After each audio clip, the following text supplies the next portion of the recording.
ಗುರುಜಿ, ಈಗ ಸಂಸ್ಕಾರಗಳ ವಿಭಾಗದಲ್ಲಿ ಏನು ತಿಳಿಸ್ಕೊಡ್ಲಿದ್ದೀರಿ?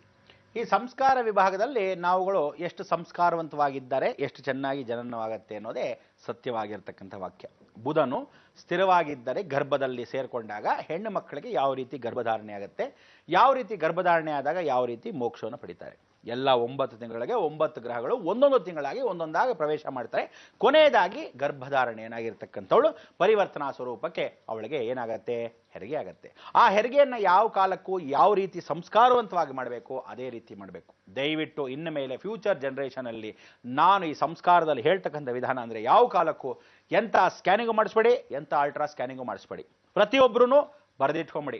ನಿಮಗೆ 3 ತಿಂಗಳು ತುಂಬಿತು ಅಂದ ತಕ್ಷಣ ನೀವು ಮಾಡಬೇಕಾದಿಷ್ಟೇ, ಬಹಳ ವಿಶೇಷವಾಗಿರ್ತಕ್ಕಂಥ ಗರ್ಭರಕ್ಷಾಂಬಿಕಾ ದೇವಿ ತಿರ್ಚಿ ಹತ್ರ, ತಿರ್ಚನಾಪಳ್ಳಿ ಹತ್ರ ಹೋಗಿ ಅಲ್ಲಿ ಗರ್ಭರಕ್ಷಾಂಬಿಕಾ ದೇವಿ ಎಲ್ಲಿ ಅಂತ ಕೇಳಿ. ಯಾರಾದರೂ ಹೇಳ್ತಾರೆ.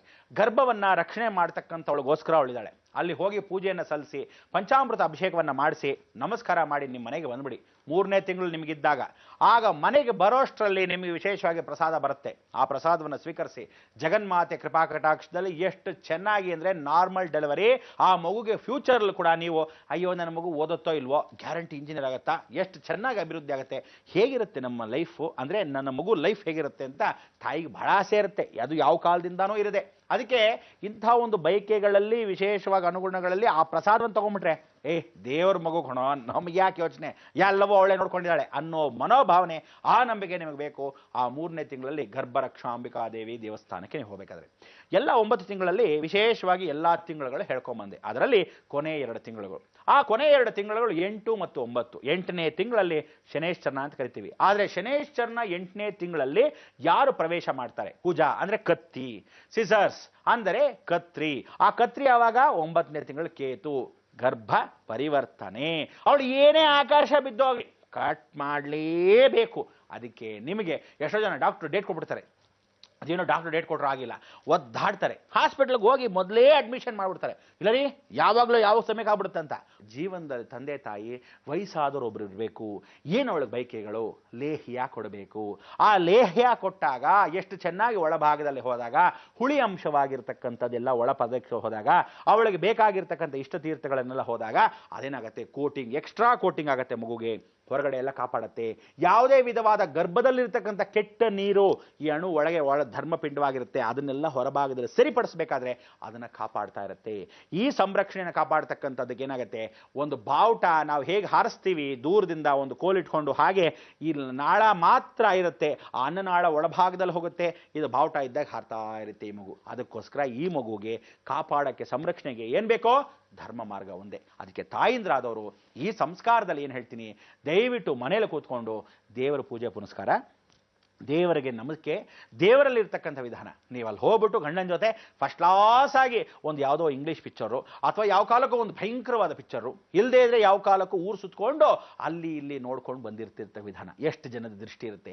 ಯಾಕೆ ಅಂದರೆ ಅದಕ್ಕೆ ಯಾಕೆ ಹೇಳೋರು ಆ ಕಾಲದಲ್ಲಿ, ಹೊಟ್ಟೆ ಮುಚ್ಕೊಳ್ಳೆ, ಹೊಟ್ಟೆ ಕಾಣಬಾರ್ದು, ನಿನಗೆ ಹೊಟ್ಟೆ ಇರ್ತಕ್ಕಂಥದ್ದು ಕಾರಣಾಗ ದೃಷ್ಟಿ, ಆ ದೃಷ್ಟಿ ಬಿದ್ದಾಗ ಓಹೋ ಇವಳು ಗರ್ಭದೋಳ ಅಂತ. ಅದಕ್ಕೆ ಆ ಸಮಯದಲ್ಲಿ ಏನು ಹೇಳ್ತೀವಿ, ಯಾರ ಮನೇಲೂ ತಿನ್ನಬೇಡಿ, ತಿನ್ನವಾಗಲೇ ಹಾಕಿಟ್ಟುಬಿಡ್ತಾರೆ ಗರ್ಭ, ಮುಗೀತೋ ನಿಮ್ಮ ಮಗು ಹೋಗ್ಲಿ ಅಂತಾನೆ ಬೇರೆ ನೆಂಟರು ಅವರು ಇವ್ರು ಏನ್ ಮಾಡ್ತಾರೆ, ಹಾಕೊಟ್ಬಿಡ್ತಾರೆ. ನಮ್ಮ ಮನೆಗೆ ಬಮ್ಮ ಊಟಕ್ಕೆ, ನಿನ್ ಬಯಕ್ಕೆ, ನನ್ಗೆ ಯಾಕೋ ನಿನಗೆ ಇವತ್ತು ಊಟ ಹಾಕ್ಬೇಕು ಅನ್ಸ್ತಾ ಇದೆ, ಒಂದು ಭಾಗನ ಕೊಡಬೇಕು ಅನ್ಸ್ತಿದೆ ಅಂತ ಈ ತರ ನಾಟಕ ಮಾಡೋರು ಇರ್ತಾರೆ. ನಿಜವಾಗ್ಲೂ ಅರಿಶಿನ ಕುಂಕುಮ ಕೊಡೋರು ಇರ್ತಾರೆ. ಅದಕ್ಕೆ ನೀವು ಇವ್ರಿಗೂ ಹೋಗ್ಬೇಡಿ, ಅವ್ರಿಗೂ ಹೋಗ್ಬೇಡಿ. ಒಳ್ಳೆ ರೀತಿಯಾಗಿರ್ತಕ್ಕಂಥ ಅವಕಾಶವನ್ನ ಮನೇಲೇ ಇಟ್ಕೊಂಡು ಭಗವಂತನ ಸ್ಮರಣೆ ಮಾಡಿಕೊಂಡು ಕೆಲಸ ಕಾರ್ಯ ಮಾಡಲೇಬೇಕು. ಅತ್ತೆಂದ್ರಾದ್ರೂ ಸೊಸೆಂದ್ರಿಗೆ ಚೆನ್ನಾಗಿ ಕೆಲಸ ಮಾಡಿಸಿ, ಇಲ್ಲದೆ ಇದ್ರೆ ಯಾವ ಕಾಲ ಗಂಡಂದ್ರಾದ್ರೂ ಕೆಲಸ ಮಾಡಿಸಿ. ಯಾಕೆಂದ್ರೆ ಆ ಮಗು ನೀವು ನಾರ್ಮಲ್ ಆಗಿ ಡೆಲಿವರಿ ಆಗಬೇಕು.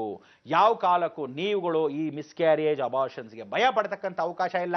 ಇನ್ಮೇಲೆ ಎಲ್ಲವೂ ಒಳ್ಳೇದಾಗಕ್ಕೋಸ್ಕರ ಗರ್ಭರಕ್ಷಾಂಬಿಕಾ ದೇವಿ ರಕ್ಷಣೆ ಏನ್ಬೇಕು, ಅದು ತಿರ್ಚನಾಪಳ್ಳಿಯಿಂದ ನೀವು ಪರಿಪೂರ್ಣವಾಗಿ 22 ಕಿಲೋಮೀಟರ್ ಅಲ್ಲಿ ಗರ್ಭರಕ್ಷಾಂಬಿಕಾ ದೇವಿಯಿಂದ ಯಾರನ್ನ ಬೇಕಾದ್ರೂ ಹೇಳ್ಬೋದು. ದೊಡ್ಡ ದೇವಸ್ಥಾನ, ಪಂಚಾಮೃತ ಅಭಿಷೇಕವನ್ನು ಮಾಡಿ 3ನೇ ತಿಂಗಳಿಗೆ ಪ್ರವೇಶ ಹೋಗಬೇಕು. ಆ 3ನೇ ತಿಂಗಳಕ್ಕೆ ಗಂಡ ಹೆಂಡತಿ ಇಬ್ರು ಹೋಗಬೇಕು, ನಮಸ್ಕಾರ ಮಾಡ್ಕೊಂಡು ಬರಬೇಕು.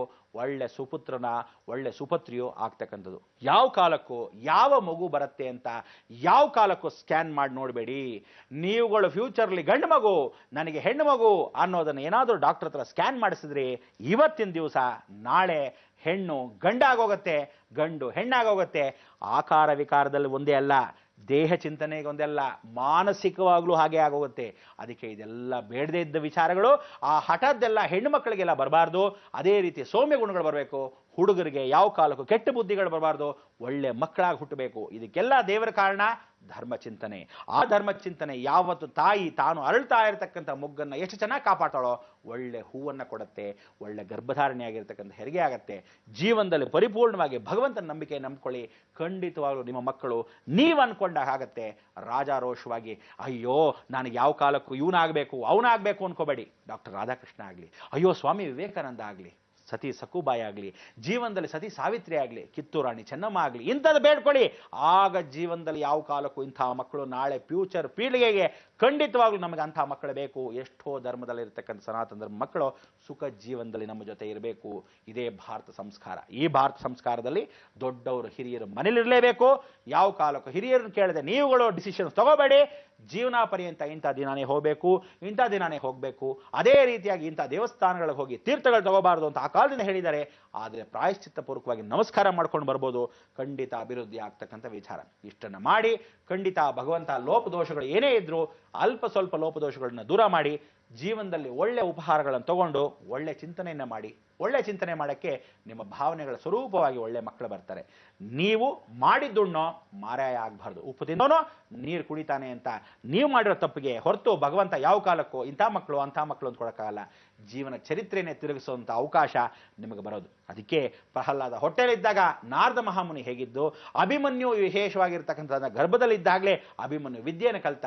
ಆ ರೀತಿಯಾಗಿರ್ತಕ್ಕಂಥ ಒಳ್ಳೆ ಕಥೆಗಳನ್ನು ಕೇಳಿ ಜೀವನದಲ್ಲಿ ಅಭಿವೃದ್ಧಿ ಆಗಲಿ, ನಿಮ್ಮ ಜೀವನ ಸುಖವಾಗಿರಲಿ ಅಂತ ಈ ಮುಖಾಂತರ ಹೇಳ್ತಾ, ಬುಧವಾರವಾಗಿರ್ತಕ್ಕಂಥ ಇಂದು ನಾರಾಯಣ ಸ್ಮರಣೆಯನ್ನು ಮಾಡಿಕೊಂಡು ಲಕ್ಷ್ಮೀನಾರಾಯಣ ಅಂತ ಮಕ್ಕಳು ಹುಟ್ಟಲಿ ಅಂತ ಹೇಳ್ತಾ ಆಶಿಸ್ತಾ ಲೋಕ ಸಮಸ್ತ ಸುಖಿನೋ ಭವಂತು, ಸನ್ಮಂಗಳಾನಿ ಭವಂತು. ಗುರುಜಿ, ಜನನಕ್ಕೆ ಕಾರಣರಾದ ಜನನಿಗಳು ಗರ್ಭಿಣಿಯರಾಗಿದ್ದಾಗ ತಮ್ಮ ಮಕ್ಕಳ ಬಗ್ಗೆ ಹೇಗೆ ಯೋಚನೆ ಮಾಡಬೇಕು, ಹಾಗೆ ದೈವಿಕ ಚಿಂತನೆಯಲ್ಲೇ ತೊಡಗಿಸ್ಕೊಂಡಿರ್ಬೇಕು, ಹಿರಿಯರ ಮಾತನ್ನ ಕೇಳಬೇಕು ಅಂತ ಬಹಳ ಮುಕ್ತವಾಗಿ ಹೇಳಿದ್ದೀರಾ. ನಮ್ಮ ಈ ಕಾರ್ಯಕ್ರಮಕ್ಕೆ ಆಗಮಿಸಿದ್ದಕ್ಕಾಗಿ ಧನ್ಯವಾದಗಳು. ವೀಕ್ಷಕರೇ, ಎಂದಿನಂತೆ ಮತ್ತೆ ನಿಮ್ಮ ಭೇಟಿ ಯಾವಾಗ? ಸರಿಯಾಗಿ 9 ಗಂಟೆಗೆ ಬೃಹತ್ ಬ್ರಹ್ಮಾಂಡ ಕಾರ್ಯಕ್ರಮದಲ್ಲಿ ಅಲ್ವೇ? ಹೋಗ್ಬರೋದಾ? ನಮಸ್ಕಾರ.